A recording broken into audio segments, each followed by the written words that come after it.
Hi everyone, আমি টিঙ্কু। আজকে নিয়ে চলে এসেছি একটা ছোট্ট মিনি ব্লগ আমার জন্মদিনের। তো এবছর জন্মদিনটা আমার কিছুদিন আগেই গিয়েছে।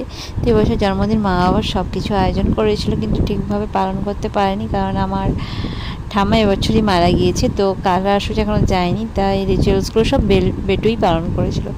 এই দেখো যে মানে আশীর্বাদ করা, ধান দুর্ব দিয়ে, তারপরে ফোঁটা দেওয়া, আর ওই যে মালাটা পরানো, ওগুলো সব ওই করছিল। তো ও মোটামুটি যেগুলো জানে ওকে করা হয় জন্মদিনে, ও তো একটু বড়ো হয়েছে, ওগুলো মনে রেখেছে, ওইভাবেই করছে।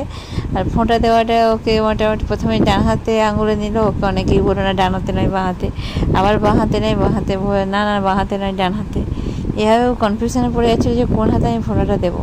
এই দেখো প্রথমে ডান হাতে নিল, তারপরে এই দেখো বাঁ হাতে, তারপর আবার বলছে না না বাঁ হাতে নয় ডান হাতে। এভাবেও কনফিউশনে পড়ে যাচ্ছে কী করবে না করবে। তা আমি চুপচাপ বসে বসে মজা দেখছিলাম। ওরা এভাবেই আমার সেলিব্রেট